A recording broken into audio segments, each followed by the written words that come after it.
Bonjour à vous, je m'appelle Yacine, je suis très heureux de vous présenter dans cette vidéo le livre Le Gaune du Shabbat d'Azouz Begag, publié en 1986. Ce livre a connu un certain succès car il a reçu de très bonnes critiques dans les journaux et à la télévision. Il a été vendu à plus de 200 000 exemplaires et surtout il a été adapté en film par Christophe Ruggia en 1998. Je vais vous présenter ce livre en 4 parties. Dans la première partie, je vous parlerai un petit peu de l'auteur et des éléments importants de sa vie qui vont nous servir pour comprendre son livre. Dans la deuxième partie, je vous parlerai du titre et du genre du livre.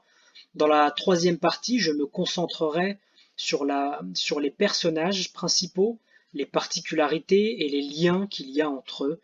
Et dans la quatrième partie, j'aborderai les différents thèmes qui sont évoqués dans le livre. Alors, première partie, qui est Azouz Begag? Qui est cette personne que vous voyez sur la photo et qui est l'auteur du livre?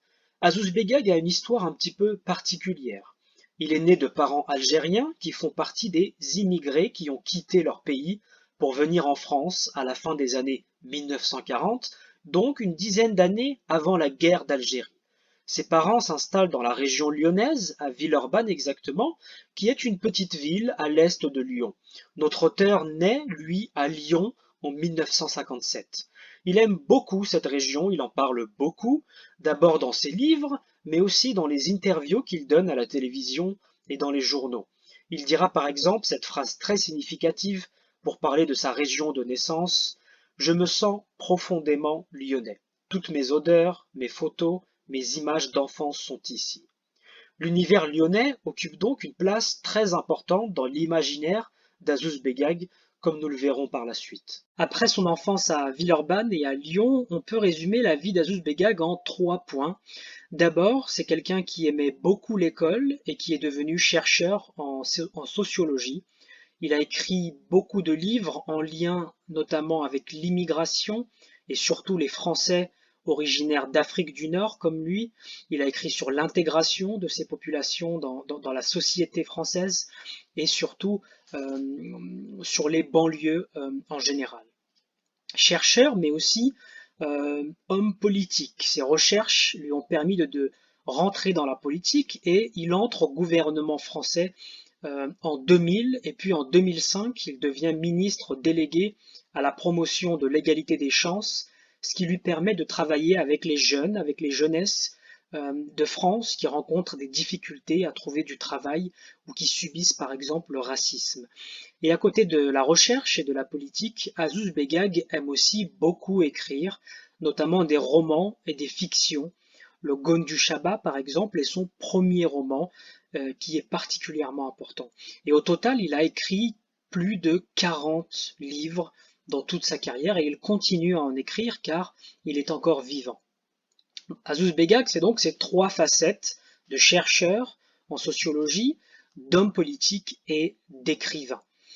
Les fictions d'Azouz Begag, ces romans, font partie de ce que les chercheurs ont appelé la littérature beurre. Les beurs, qui veut dire arabe en verlan, c'est-à-dire à l'envers, sont ceux comme Azouz Begag qui font partie de la génération née en France et dont les parents sont originaires d'Afrique du Nord, comme le Maroc, comme la Tunisie ou comme l'Algérie, pour le cas d'Azouz Begag. C'est une génération d'enfants d'immigrés qui a connu un certain nombre de difficultés à vivre dans la société française, des difficultés pour trouver du travail, notamment à cause du racisme.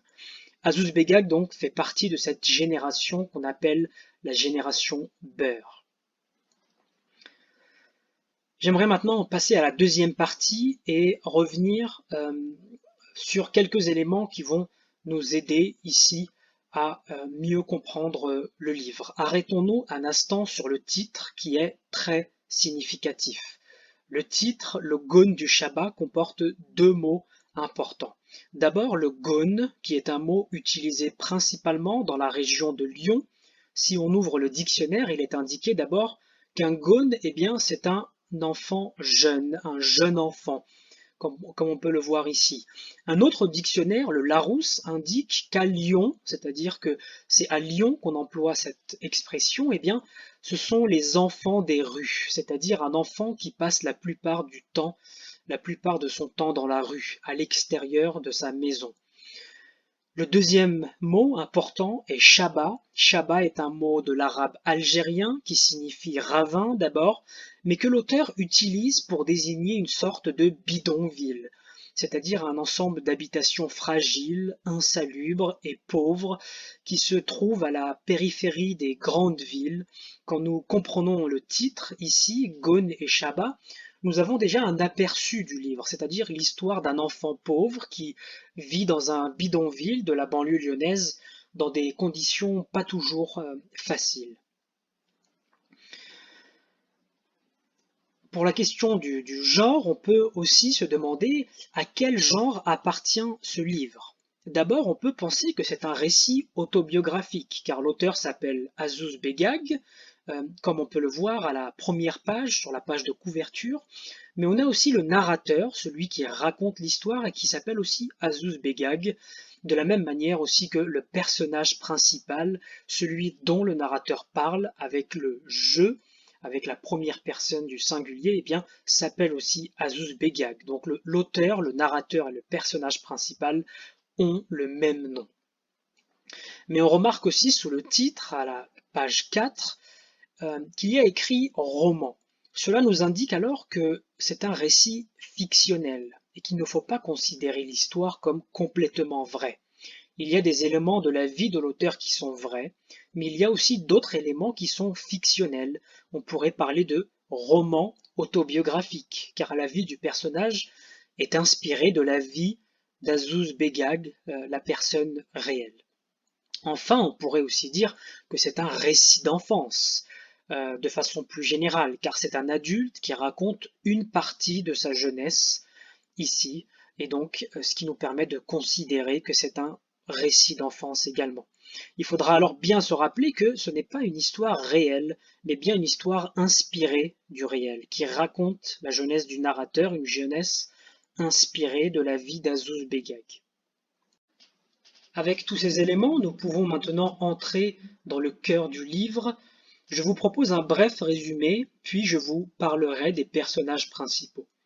Le Ghone du Chaba est l'histoire donc d'Azouz Begag qui raconte son enfance dans un bidonville de la banlieue lyonnaise avec sa famille et ses amis, ainsi que d'autres personnages très proches.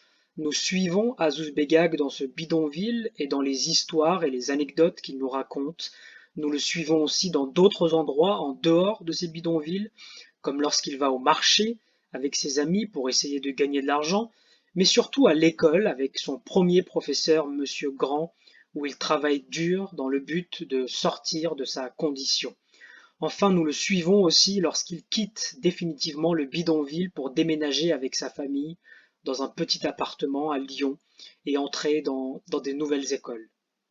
Cette histoire, c'est donc l'histoire d'un jeune Ghone, un jeune enfant des rues qui parvient à sortir de son bidonville grâce à son père qui décide de déménager, mais surtout grâce à l'école qui lui permet d'intégrer la société française.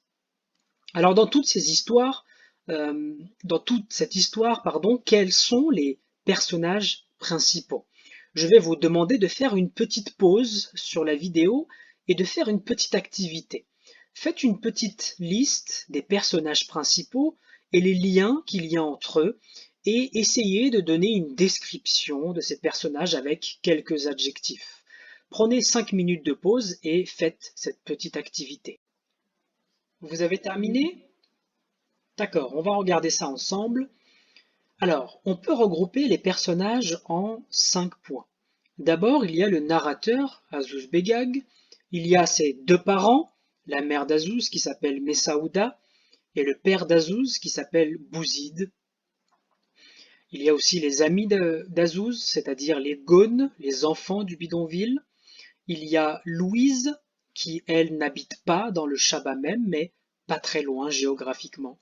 Et enfin, il y a les professeurs qui sont très importants dans la vie d'Azouz. Il y a 3 professeurs.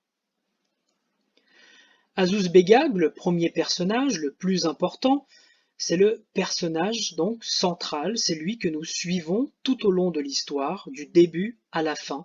C'est lui qui parle à la première personne du singulier en disant je. C'est un personnage attachant, mais aussi très inspirant, car il traverse plusieurs épreuves difficiles pour parvenir à sortir de sa condition misérable. On voit donc Azouz évoluer sur plusieurs points de vue. On le voit évoluer à l'école, il y a une évolution intellectuelle, il veut avoir des bonnes notes, on le voit évoluer dans la société aussi.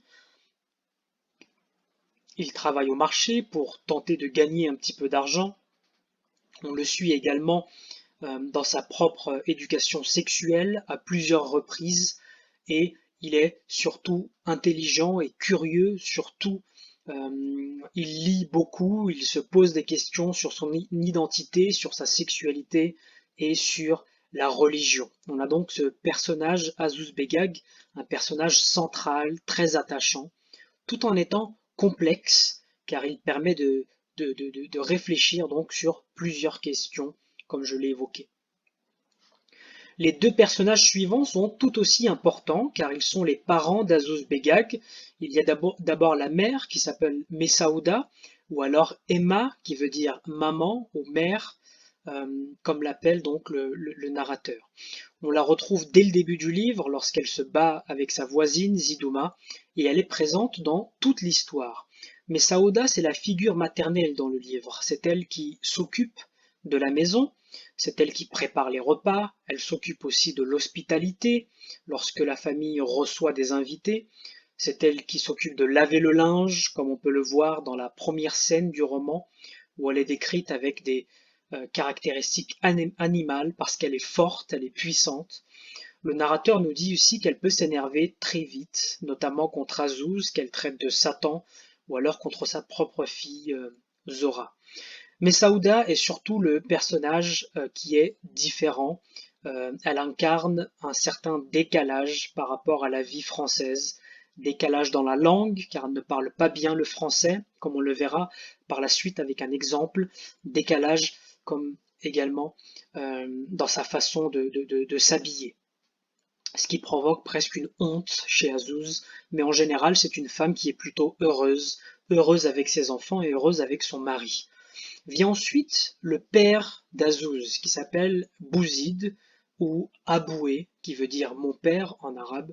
Bouzid, c'est le chef du Shaba. C'est lui qui autorise sa famille et ses proches d'Algérie à venir s'installer autour de sa baraque. Il aime beaucoup le Shaba et décide ce qu'on peut y faire et ce qu'on peut ne pas faire.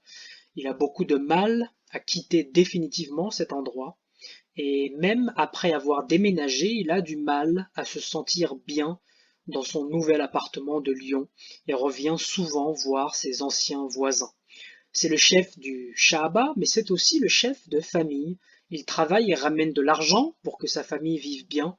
Il refuse qu'Azouz aille travailler, comme on le verra. Il ne veut pas que ses enfants travaillent dur comme lui.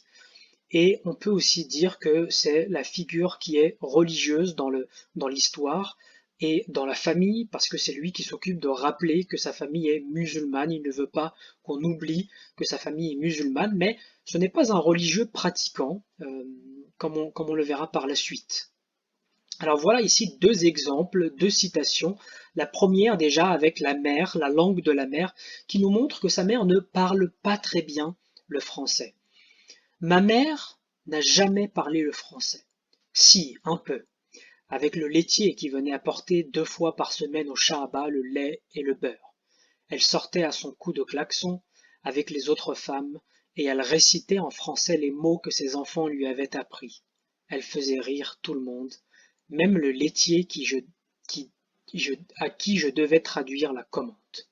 On a donc ici dans cette citation la mère qui n'arrive pas à comprendre la langue française, qui ne la comprend pas très bien et qui a du mal finalement dans les interactions sociales. Troisième groupe de personnages sont les gones, c'est-à-dire les enfants du bidonville, les frères, les sœurs, les cousins, les amis. Il y a beaucoup d'enfants dans ce livre et beaucoup d'enfants qui font beaucoup de choses ensemble. On découvre dans leur livre le quotidien de ces enfants, les activités qui les amusent. Par exemple, ils apprennent à fumer des cigarettes, ils pourchassent les prostituées, ils vont ensemble chez Louise. Euh, Ils ont aussi cette activité un petit peu spéciale quand ils vont fouiller les poubelles déposées par les camions Ben derrière le Shahaba. On a donc ici beaucoup d'enfants et donc plusieurs figures qu'on a ici. On a Zora qui est la sœur, Hassen et Moustaph, donc les frères d'Azouz, Rabat et Ali qui sont les cousins d'Azouz, Moussaoui qui va à l'école avec Azouz. On a aussi Saïda avec qui il a des relations sexuelles. Et on a enfin ces quatre autres personnages qui sont les nouveaux amis d'Azouz quand il part à Lyon. Louise aussi est un personnage important dans l'histoire. Elle habite pas dans le bidonville, mais dans une petite maison juste à côté. C'est une petite femme d'environ 1,50 m, au visage rond avec un peu de cheveux. Elle vit avec son mari, Monsieur Gu, et un gros chien noir qui s'appelle Polo. Même si elle n'habite pas dans le bidonville, elle partage la vie de ses habitants. On la voit pour la première fois lorsqu'elle vient chercher les poubelles vidées par la benne à ordures, mais qu'elle ne trouve plus rien car elle a été devancée par les autres enfants, donc les autres gones. Des enfants, elle n'en a pas, mais c'est peut-être pour ça qu'elle invite souvent ses gones à prendre le goûter à la maison en échange de petits travaux. Elle a aussi aidé les gones à se débarrasser des prostituées qui se trouvaient autour du bidonville. Enfin, on a les professeurs qui sont aussi très importants. Trois professeurs que Azouz a rencontrés dans sa scolarité. D'abord, il y a Monsieur Grand qu'il a rencontré dans l'école Léo Lagrange. Monsieur Grand est quelqu'un d'exigeant, il a des méthodes un petit peu traditionnelles, mais Azouz l'aime beaucoup. Il aime beaucoup ce professeur. Il essaye toujours d'avoir des bonnes notes avec lui, comme on le verra juste après. Il y a aussi un deuxième professeur qui est une dame, donc Madame Vallard, qui elle est un petit peu différente parce que le narrateur nous la décrit comme une femme méchante, elle est humiliante, elle fait pleurer le narrateur et donc c'est un personnage qui est un petit peu négatif dans l'histoire. Azouz ne l'aime pas beaucoup par rapport au premier professeur. Il regrette même son premier professeur et il lui manque un petit peu. Enfin, on a Monsieur Loubon qui est le professeur au lycée, qui est un petit peu différent de Madame Ballard, car il est très sympathique. Et aussi, dès le début, on se rend compte que c'est un Algérien. Et donc, il y a cette proximité entre le narrateur algérien et Monsieur Loubon, qui lui aussi a vécu en Algérie. Le professeur est très généreux, il lui recommande des lectures, notamment des livres sur l'Algérie.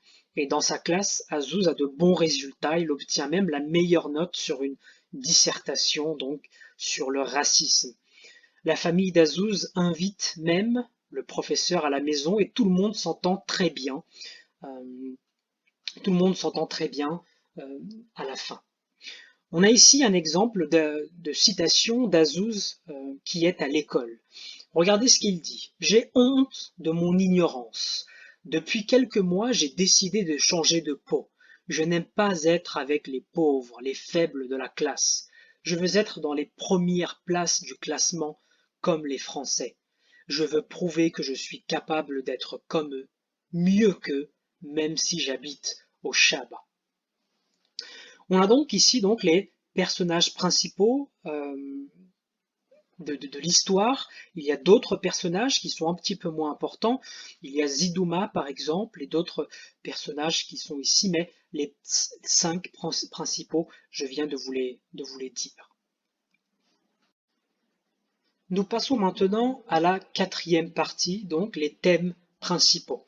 Avant de voir ces thèmes, je vais vous demander de faire une petite activité, donc de faire une pause sur la vidéo, une petite pause de 5 minutes et de faire une liste des thèmes principaux et puis de donner des exemples, donc les thèmes qui vous ont marqué et si vous pouvez donc donner quelques exemples. Prenez 5 minutes, mettez pause et on reprend.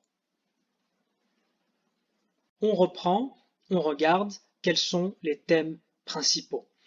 On peut remarquer qu'il y a 4 thèmes principaux, 4 thèmes généraux ici qui sont très importants dans le livre. D'abord, il y a la précarité avec le bidonville, il y a ensuite le racisme et l'identité, il y a la question des langues, les langues au pluriel, parce qu'il y a plusieurs langues dans ce roman, et enfin la religion qui est aussi particulièrement importante. Précarité et bidonville, c'est le thème principal qu'il y a ici dans ce livre, c'est le plus important. Donc un bidonville près de Lyon, le lieu principal dans lequel Azouz Begag grandit. Dès le début, on se retrouve en plein milieu du bidonville. Ce bidonville est marqué donc par la précarité. Il y a un seul point d'eau, il n'y a pas d'électricité, on utilise toujours une lampe à pétrole pour s'éclairer. Il y a une seule toilette et que tout le monde utilise. Et en général, le bidonville est décrit comme quelque chose de très fragile. On lit aussi qu'il y a beaucoup de maisons pourries. Azouz a honte de dire qu'il habite dans ce bidonville, mais il est heureux, il a passé beaucoup de moments heureux avec ses amis, avec sa famille dans ce bidonville, et il n'oubliera jamais, comme il le dit dans des articles, ce bidonville. Il y a d'ailleurs un contraste apparent avec le nouvel appartement. Quand la famille déménage à Lyon, on voit la différence qu'il y a entre les deux univers. Donc l'univers du bidonville où il n'y a pas d'électricité, pas beaucoup d'eau, et l'appartement où l'électricité existe et l'eau est disponible. Donc premier élément, le bidonville et la précarité. Deuxième élément, le racisme et l'identité. Comme je l'ai dit dans l'introduction, Azouz Begag est d'origine algérienne. Il y a donc une différence de culture entre la culture algérienne et la culture française. Deux différences de mode de vie entre entre ces deux pays. Le racisme, on le trouve aussi à plusieurs fois énoncé quand, par exemple, les prostituées insultent les personnes vivant dans les bidonvilles. Et donc, Azouz se pose souvent la question, est-ce qu'il est arabe? Est-ce qu'il est français? Et l'école lui sert ici à s'intégrer. Il peut s'intégrer grâce à l'école et s'intégrer et devenir français ici, ne plus se poser cette question. Un autre thème important, c'est le thème des langues. Les langues au pluriel, parce qu'il y a plusieurs langues dans le livre.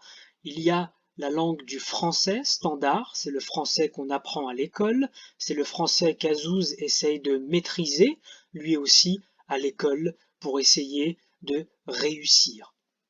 Il y a aussi une autre langue qui est le parler de Lyon, qui est une langue qu'on parle exclusivement dans la région de Lyon, autour de la ville de Lyon, et que les personnes qui y habitent connaissent bien, qui a un vocabulaire particulier.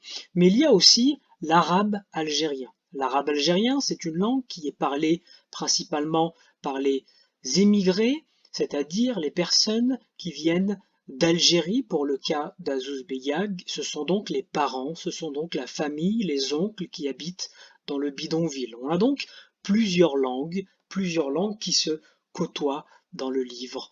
Et ces langues créent des difficultés de compréhension partout dans le livre. Il y a l'exemple de la mère et le laitier que nous avons vu, mais il y a aussi l'exemple d'Azouz à l'école qui a lui aussi des difficultés parfois, notamment avec le vocabulaire. Il a des mots de vocabulaire qu'il pense être français ou parfois il ne sait pas exactement comment les utiliser. Enfin, ces mots arabes et ces mots lyonnais, eh bien, l'auteur offre 2 dictionnaires à la fin du livre pour montrer justement que ces mots sont importants. Il faut les laisser comme tels, il ne faut pas les traduire. En tout cas, pas dans l'histoire directement. Ça donne une certaine dimension de réel. On a des mots arabes et lyonnais comme binoir, bidouf, bidophile, pardon, bomba, télévision, savon de Marseille et filou qu'on retrouve ici partout dans l'histoire. Donc, plusieurs langues ici dans l'histoire qui sont entremêlées les unes aux autres. Enfin, la religion est aussi un thème important dans le livre. Comme vous le savez, Azouz Begag a des parents qui viennent d'Algérie et donc qui sont musulmans. Azouz Begag lui-même est musulman. Et donc, c'est un musulman qui vit dans un pays non musulman. C'est un pays, la France, qui est de tradition chrétienne, une majorité de chrétiens, et aussi des athées. Mais il n'y a pas beaucoup de musulmans quand Azouz et sa famille viennent en France. Mais on remarque que c'est une religion qui est plutôt culturelle, c'est-à-dire qu'il n'y a pas beaucoup de pratiques. Il y a seulement des rites initiatiques. Nous avons par exemple la scène de la circoncision, qui est un moment important dans la vie des musulmans, mais c'est aussi un moment qui est terrifiant, particulièrement terrifiant, et Azouz Begag l'a décrit avec un petit peu de peur. La religion, donc, est quelque chose d'important dans le livre qui se retrouve cité à plusieurs reprises.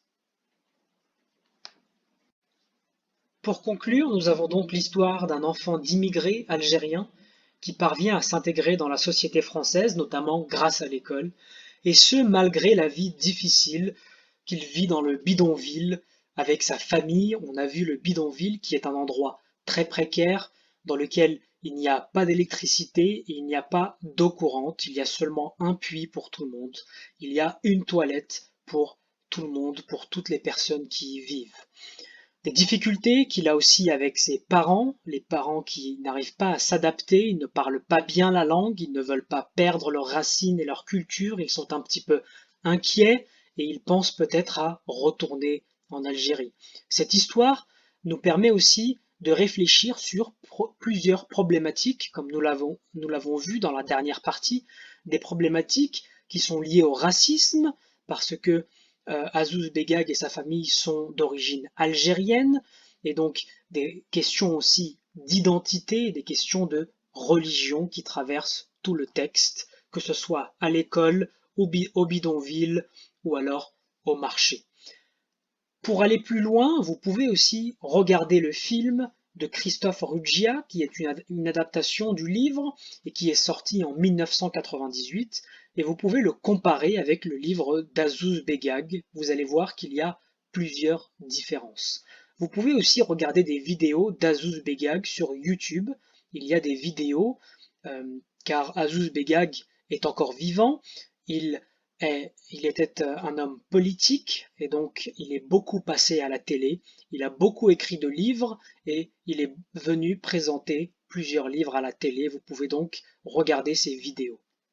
Vous pouvez aussi chercher des articles et des interviews dans les journaux en ligne, par exemple Le Monde. Enfin, vous pouvez lire l'étude critique de Pierre-Louis Lefort qui s'appelle Le Gaune du Shabbat, qui m'a beaucoup aidé donc pour cette présentation qui est très utile. Je vous remercie de votre attention. J'espère que cette présentation, cette vidéo vous a été utile.